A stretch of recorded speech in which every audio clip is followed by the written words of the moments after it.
Amis joueurs, bonjour, ravi de vous retrouver pour une toute nouvelle vidéo sur la chaîne, c'est Thomas et bien sûr vous êtes sur Il était un jeu. Je pense que vous avez compris, ce décor, c'est parce que je vais vous parler et en tout cas essayer de vous donner une petite sélection personnelle, très subjective, de mes jeux favoris peut-être pour fêter Halloween, si vous avez la chance comme nous peut-être de le fêter en famille, entre amis et aussi si vous avez des enfants, car ici il y aura des jeux pour tout le monde, que ce soit pour les enfants qui vont se gaver de bonbons et peut-être jouer aux sélections que je vais vous proposer, des jeux d'ambiance aussi, si vous êtes entre adultes ou entre amis, vous allez peut-être pouvoir profiter aussi de quelques jeux d'ambiance dans un style un petit peu horrifique, on va dire, mais aussi si vous souhaitez passer une bonne grosse soirée, des jeux un peu plus costauds entre joueurs avertis, c'est tout ça que je vous propose dans ma sélection Halloween 2022.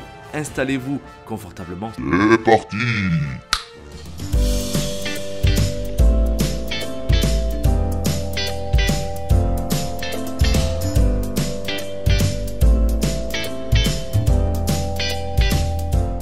Halloween, ça reste assez festif. Nous, on adore fêter ça ici chez nous. Il y a pas mal d'ambiance aussi. Et on a les voisins qui se sont un petit peu mêlés à la fête au fur et à mesure des années. Et c'est pour ça aussi qu'on achète de plus en plus de jeux d'ambiance. Et ça tombe bien parce que le premier jeu dont je vais vous parler, c'est un super jeu d'ambiance que j'ai pu découvrir cet été. Le thème me faisait penser évidemment à Halloween. C'est Maudit. C'est un jeu d'association d'idées édité chez Cocktail Games. C'est à partir de 12 ans, de 3 à 6 joueurs. Il faudra être quand même assez nombreux autour de la table parce qu'il y a quand même pas mal d'interactions. Et à peu près 10, 15, des fois 20 minutes les parties. En tout cas, on a toujours envie d'y rejouer. Chacun son tour, on va être maître du jeu dans ce jeu et on va devoir faire découvrir en ouvrant la petite boîte, hop, comme ceci tout simplement. On va devoir faire découvrir un mot. Quel mot? Eh bien c'est là, le jeu va nous proposer de choisir lequel. C'est-à-dire que je vais regarder le verso de cette carte et donc je pourrais choisir soit le chat, soit le soleil. Et je vais tout simplement regarder de l'autre côté, le chat ou le soleil. Je regarde un petit peu. Allez, c'est parti. Peut-être ce mot-là et ça va me donner aussi, si je choisis le mot soleil, le nombre d'indices que je vais devoir donner. Ici, 3. Mais attention parce que je devrais obligatoirement, en tout cas si je souhaite gagner des points, obligatoirement faire découvrir le mot lièvre, par exemple, ici, en 3 mots. Si les adversaires, les autres joueurs découvrent le mot en moins d'indices, eh bien moi je gagnerai pas de points, lui ou elle en gagnera et on passera la boîte à son voisin qui fera de même. Tout simplement, il va retourner la carte, hop, ça nous donne de nouveaux symboles et des nouveaux mots qui étaient sur l'autre côté de la carte. Ça reste très basique, très simple. Là où c'est malin, c'est que, comme je vous disais, il va falloir, un peu comme dans le jeu Pyramide, le jeu que je regardais quand j'étais petit sur France 2 avec Patrice Laffont, eh bien, on va pouvoir juger un petit peu la difficulté des mots et voir si ça va être plus ou moins difficile. Mais là, comme je vous le disais, il va falloir vraiment, des fois, tempérer un petit peu le jeu. Mais pourquoi ça s'appelle Maudit? Maudit, eh bien parce qu'on pourra distribuer cette petite plaquette de malédiction qui vaudra moins 4 points quand même, si on juge qu'un des joueurs s'éloigne un petit peu trop du thème, qui a tendance à retarder le jeu pour faire découvrir son mot peut-être juste au dernier indice. Non, il faudra que chaque indice individuellement se rapproche et ait un sens commun avec le mot qu'on souhaite faire découvrir. Donc pas de tricherie, sinon direct on se fait maudire. Maudit, c'est un super jeu d'ambiance, j'en ai entendu beaucoup parler, je suis très content de l'avoir acheté bien sûr, et de vous le présenter. Franchement, les jeux d'association d'idées c'est pas trop mon truc, celui-ci dès qu'on y a joué on a trouvé ça très malin, et quand on le présente dans notre entourage, on nous le demande à chacune des soirées, c'est maudit, je pense que ça peut que vous régaler pendant cette soirée d'Halloween. Les bonbons, c'est pas que pour les enfants, mais on va partir un petit peu sur des jeux pour les enfants. Le premier jeu dont je vais vous parler, c'est un jeu qui a été primé, qui a gagné le Kinderspiel des CRS. Je vous en ai parlé dans une vidéo très récemment. D'ailleurs, cliquez juste ici si vous voulez en savoir un petit peu plus. C'était dans ma sélection des jeux de Vichy, il y a quelques semaines. Je vous en avais parlé. Ça y est, il est à la maison. Le jeu enfant de l'année, c'est La Colline au feu follet, édité chez Gigamic, 20 minutes les parties, de 1 à 4 joueurs, à partir de 5 ans, même peut-être un petit peu avant.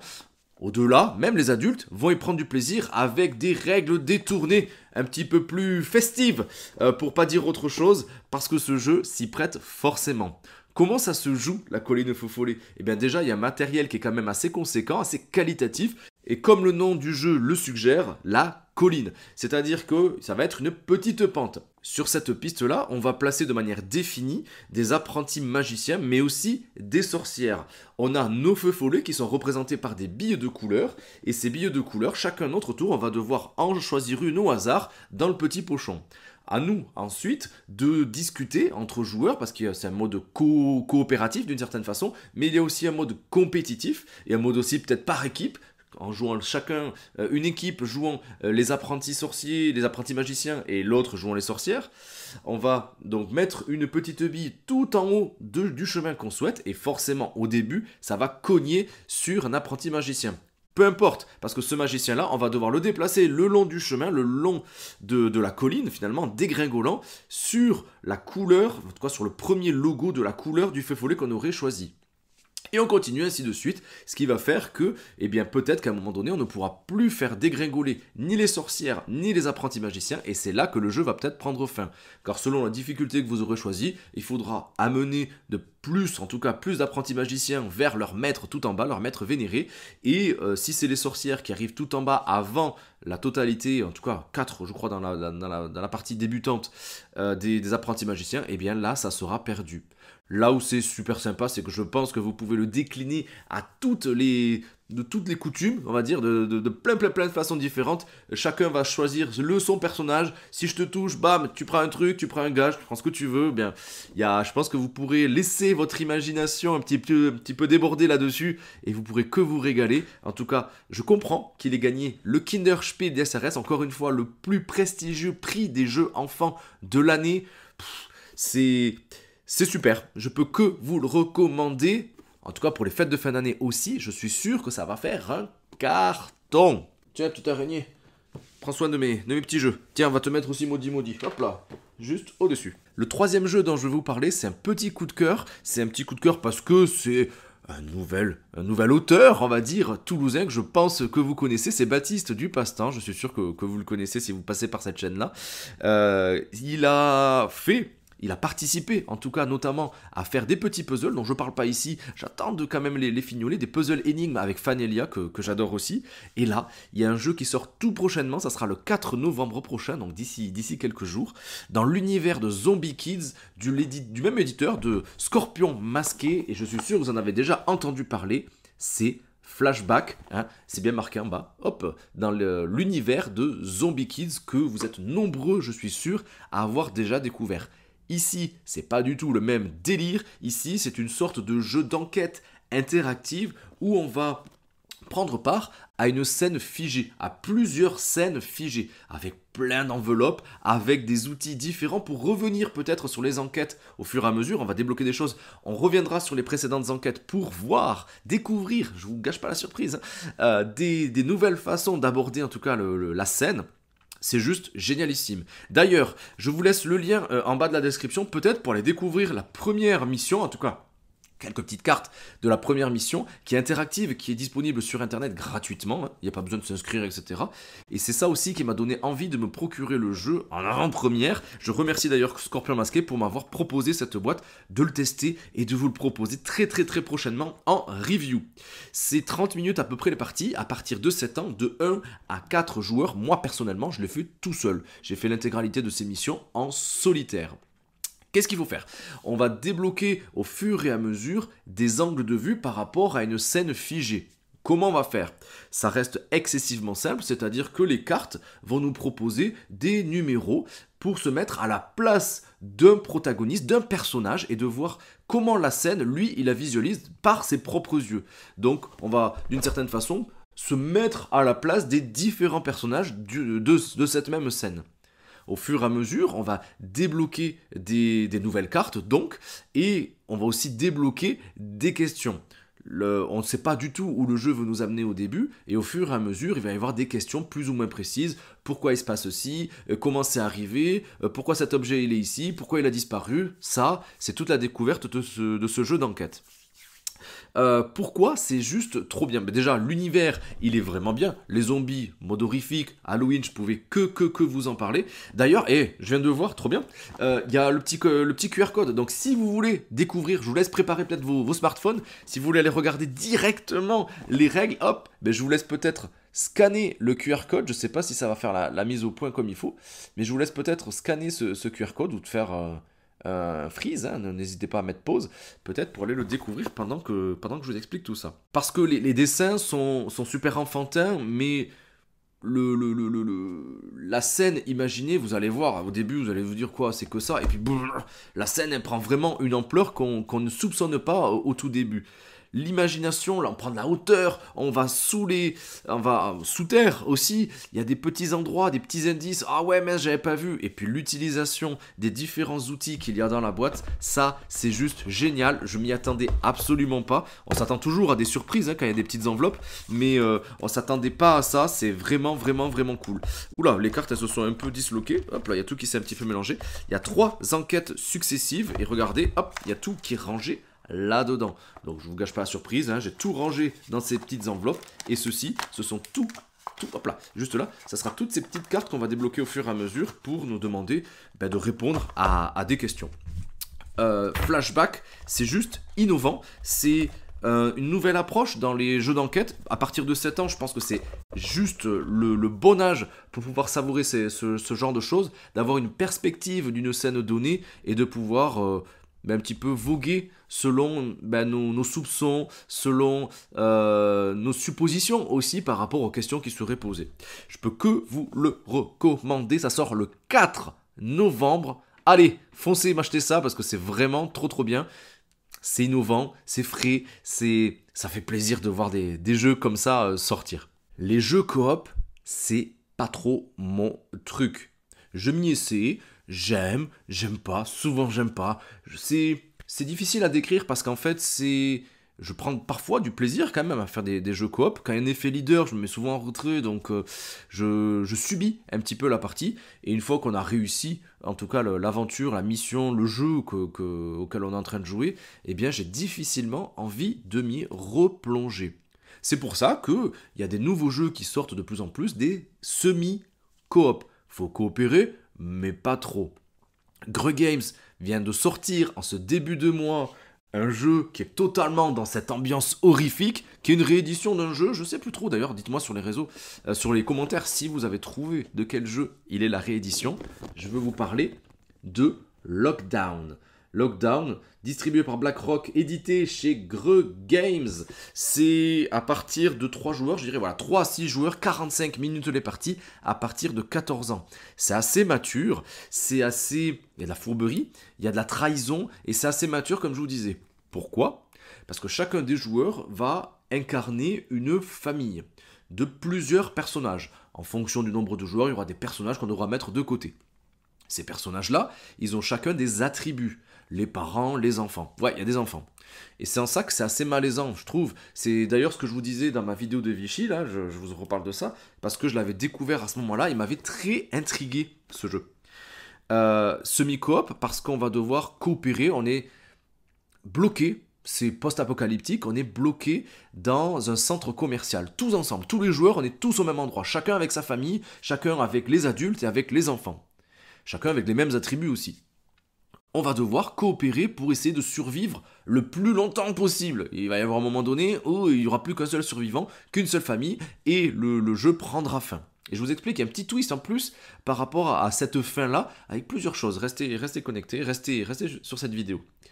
Ce qui va se passer, c'est qu'on va devoir positionner donc nos personnages dans tel ou tel lieu de ce centre commercial et essayer de survivre. Car des sortes de zombies vont arriver dans chacune de ces salles. Et pour anticiper un petit peu le déplacement des zombies, eh bien il y a quelqu'un qui va être au centre de contrôle, selon certains twists là aussi dans le jeu, et qui va pouvoir regarder secrètement, avec des dés, dans quelle salle les zombies vont arriver en masse ou pas. Il ne devra pas le dire aux autres, il va peut-être donner des indices s'il le souhaite pour être plutôt gentil, mais il va peut-être la faire à l'envers aussi et donner des mauvais indices. En se positionnant à tel endroit, on dit s'il va ici, c'est que ça doit être safe, donc nous aussi, on va y aller chacun notre tour, etc. Sachant qu'à chaque tour, on devra déplacer nos personnages. Et petit à petit, on va placer les zombies ainsi dans chacune des salles. D'ailleurs, c'est même pas du carton, c'est du véritable bois, donc au niveau matos, c'est quand même extrêmement qualitatif, ça c'est vraiment sympa. Si les zombies sont en surnombre par rapport aux personnages dans une salle, on va devoir négocier, on va devoir voter pour celui qu'on va peut-être sacrifier tant qu'il y a de zombies au-dessus du nombre de personnages.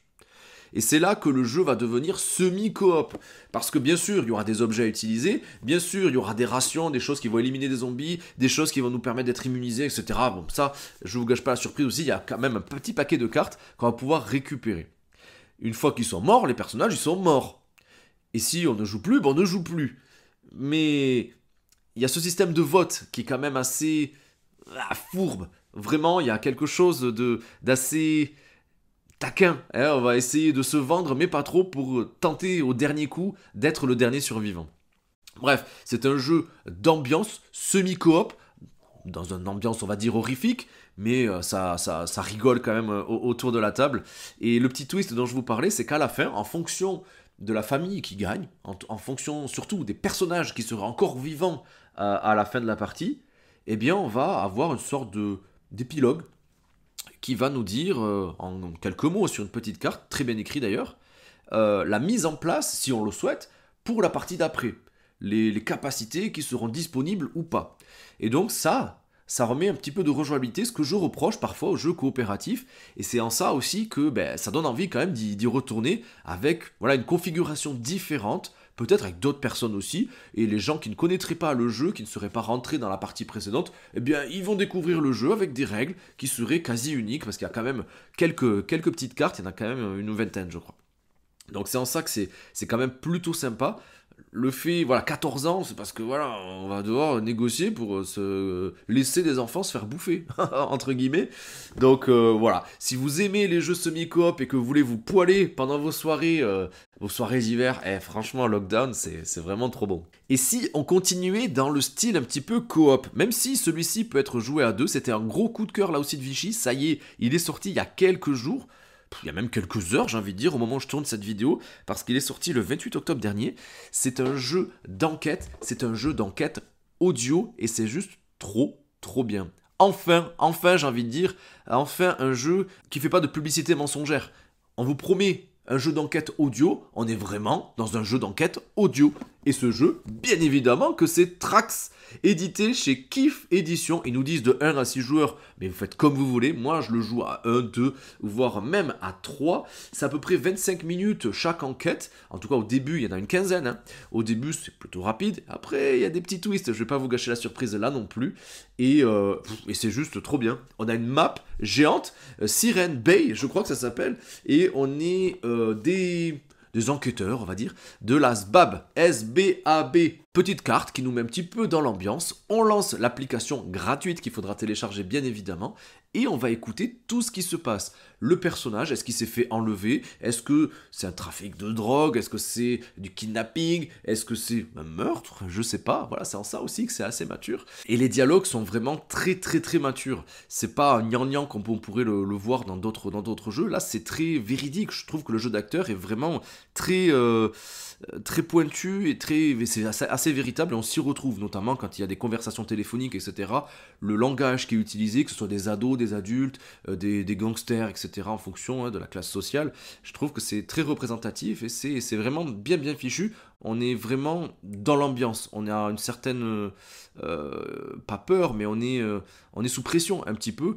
Des fois il y aura un temps limité notamment, donc on a quand même cette petite pression. Donc on a cette carte immense qui représente donc la ville avec ses lieux symboliques, et aussi regardez le nom des rues, hein, c'est assez poilant parce que forcément tout le monde va s'y retrouver en fonction des références, que ce soit des acteurs connus, que ce soit des personnages de séries ou de films, etc. Ça reste très culture geek, je trouve qu'en ça aussi c'est assez immersif, c'est plutôt bien fait. Donc on va lancer la bande sonore. La première fois, on est obligé même d'ailleurs de l'écouter en intégralité. Et ensuite, on a une question qui sera posée et on va devoir y répondre. Ça sera souvent de retrouver un lieu bien donné et de choisir sur la carte via l'application, de dire c'est ici que la réponse se situe. Il n'y aura pas de malus, en tout cas si on se trompe, mais si on se gagne, on va le savoir, et on pourra même retracer le tracé du parcours, en tout cas que la personne qu'on recherche aurait fait. Là où c'est vraiment sympa, on pourra remonter bien sûr sur la bande son, y revenir, faire attention, attends, regarde ce qui se passe ici, t'as entendu, regarde, il y a des choses qui se passent. etc. Et en plus de devoir se repérer sur la carte, il y a des cartes qui vont symboliser des caméras de surveillance. Et ces caméras de surveillance, ça sera peut-être aussi des indices par rapport à ce qu'on vient juste d'entendre. Un chien qui aboie, on entend du rap, on entend une bicyclette passer, et bien sur les caméras, on va regarder peut-être qu'à ce moment-là de la journée, eh bien c'est exactement ce qu'il se passait. Et donc on va savoir qu'on est sur la bonne piste ou pas. Le début est progressif, assez tutoriel. À partir de la 5e mission, ça commence un petit peu à se débrider. Il n'y a pas qu'une seule solution, il n'y a pas qu'une seule question. Il va falloir y aller progressivement. Il y aura plusieurs questions avec un peu plus de challenge, un peu plus de tension aussi. Et je vous gâche pas, mais voilà, pour l'instant, j'en suis qu'à la 8e. Et il y a vraiment des gros indices sonores où on fait oh non, c'est trop malin, c'est vraiment excellent. Est-ce que ça marche? Oui, ça marche très très bien. Est-ce que la promesse est tenue? Oui, la promesse est tenue. Est-ce que ça se renouvelle à chaque fois? Pour l'instant, pas trop. C'est assez souvent la même chose, c'est-à-dire on écoute, on doit chercher le cheminement du personnage, on le trouve. Est-ce qu'il faut y revenir en arrière par rapport à des endroits où il serait passé? Ça, ça dépendra des missions. J'attends d'ailleurs, voilà, vous êtes nombreux à me poser des questions là-dessus. J'attends vraiment d'avoir fini les 15 missions que le jeu propose. Donc il nous propose 6 heures quand même d'enquête. C'est quand même plutôt conséquent, c'est quand même pas mal. Avant de donner mon avis définitif, bien sûr, comme dans tous les jeux, il y a des points positifs, des points négatifs. Mais ça, on y reviendra très très prochainement. Peut-être dans mon top du mois de novembre, parce que mois d'octobre, ça va être un petit peu difficile de tout faire, mais en tout cas, en review sur Instagram, donc d'ailleurs, n'hésitez pas à aller jeter un œil, j'y publie très très très très très souvent. Décidément, on va rester dans la coop, mais là, c'est aussi un jeu que j'ai fait en solo. Là aussi, un jeu d'enquête, mais beaucoup plus mature, encore plus, et un peu plus glauque aussi. C'est Ori Games qui avait édité ce jeu d'enquête qui s'appelle Mortum. Bien sûr, on peut y jouer à partir de 1, je dirais jusqu'à 3, peut-être 4. C'est 3 heures chaque enquête. La première dure 1h30, les deux autres durent quand même 3 heures, 3h30. C'est vraiment le temps que j'ai mis pour faire ceci. C'est à partir de 14 ans, il nous propose jusqu'à 6 joueurs. Voilà. Enquête médiévale, oui, parce que c'est dans un univers médiéval fantastique, très adulte, on va dire, et qui va laisser place totalement à votre esprit de déduction. On va incarner des personnages avec des capacités uniques, on va les choisir, hein, et au fur et à mesure des enquêtes, il y a des nouveaux personnages qui vont arriver avec leurs capacités propres, et donc de débloquer certaines fonctions. Un peu comme dans le jeu Détective qui avait gagné le prix expert il y a 2-3 ans, on se retrouve un petit peu dans ce système de cartes, ce système aussi de gestion du temps, car chaque action, chaque carte qu'on va choisir, hein, bien sûr, de révéler, de dévoiler, peut-être pour avancer dans l'enquête, eh bien, elle va nous faire passer un certain nombre de temps, mais on ne peut pas le savoir. Quand on va la retourner, il y aura des sabliers, donc on va devoir déplacer d'autant de sabliers, notre jeton sablier. Là où il va falloir être très très malin, c'est que chaque personnage, comme je vous le disais, a ses propres capacités, et ces capacités, elles ne sont pas activables immédiatement. On va devoir souvent les positionner 3 heures après, par exemple si je souhaite fouiller un endroit, par exemple si je souhaite combattre un personnage dans un lieu donné, ou est-ce que je souhaite espionner, etc. Il y a plein de choses à faire. Il va falloir anticiper, être le plus juste possible, car il y a énormément de cartes, mais il y en a très peu qu'on va dévoiler pendant une seule et même partie. Il y a des sortes de cheminements secondaires, il y a des sortes de cartes qu'on va garder qui vont avoir une influence sur le reste de la partie. Les 3 enquêtes, elles se suivent, hein, vraiment. Et il y a ce système un peu à la carte Aventura, d'ailleurs les illustrations sont juste trop belles, où on va peut-être positionner, enfin peut-être on le fait vraiment, on va positionner des cartes pour faire une map. Et parfois, on va peut-être les retourner parce qu'il y aura une maison qui aura brûlé, parce qu'on aura trouvé un nouveau lieu, etc. C'est en ça que c'est super malin. Les 3 heures, ça passe assez vite. Il faut rester extrêmement concentré. Il y a beaucoup de narration. C'est que de la narration et c'est que de la déduction. La réponse, elle n'apparaît jamais. Mais le nombre de questions qu'il y a à la fin qui sont posées, c'est juste jubilatoire. Il y en a plus de 10, des fois 15, je crois même dans la deuxième, si je me souviens bien. Il y a énormément de questions. Il y a des choses, on se dit, mais attendez, je ne suis pas du tout allé sur ce chemin-là. Il me pose des questions, donc il y a vraiment de la déduction. Attends, peut-être que Ah oui, mais peut-être que c'est comme ça que ça s'est fait, etc. C'est ça, Mortum. C'est ce jeu, ce genre de jeu d'enquête où la réponse n'est pas donnée, où il va falloir vraiment faire preuve de jugeote pour prendre vraiment du plaisir. C'est un jeu qui demande du temps, de l'investissement et une bonne soirée dans le silence, vraiment. Et c'est pas le truc que vous faites en buvant l'apéro et en jouant entre copains vite fait et en regardant son téléphone. Non. Restez concentrés, c'est mon jeu, honnêtement, c'est mon jeu d'enquête. Je suis pas un expert non plus, hein. C'est mon jeu d'enquête préféré de cette année. C'est juste trop bien. Depuis la série des suspects, qui est beaucoup plus familiale hein, quand même, mais depuis les détectives là, que j'avais fait il y a 2-3 ans, j'avais jamais pris autant de plaisir dans un jeu d'enquête. Et le dernier jeu, c'est un peu plus pour, pour rigoler. Quand je pense Halloween, je pense toute cette ambiance un petit peu morbide, on va dire. Je pense aussi à Thriller de Michael Jackson et bien sûr, oula, il y a tout qui est tombé. Et je pense bien sûr à la musique. Et il y a un jeu justement sur la musique, il n'y en a pas énormément qui sont sortis. Il y a un jeu d'ambiance sur la musique qui est sorti dernièrement, édité chez Blue Orange, c'est Disc Cover. Disc Cover, on peut y jouer à vraiment nombreux de 3 à 8 joueurs, 20 minutes les parties, à partir de 7 ans. C'est un jeu pour découvrir les meilleurs playlists de vos potes. Vous allez pouvoir découvrir un petit peu leur univers et faire découvrir aussi votre univers. Ou alors jouer avec une playlist au hasard, vous balancez ça pendant les soirées et chacun va pouvoir jouer. Il y a énormément d'illustrations, 73 artistes derrière chacune des jaquettes de la boîte. Bien sûr, chez Blue Orange, c'est toujours le même système d'ouverture de boîte. Et à l'intérieur, il y a plein d'illustrations qui représenteraient, au conditionnel, parce qu'il va falloir la fabriquer, en 9 étapes, des jaquettes d'albums, en fait. Voilà, il y en a énormément. Voilà, on va les passer comme ça, hop là, comme ceci. Il y en a énormément, et chacune, bien sûr, est unique.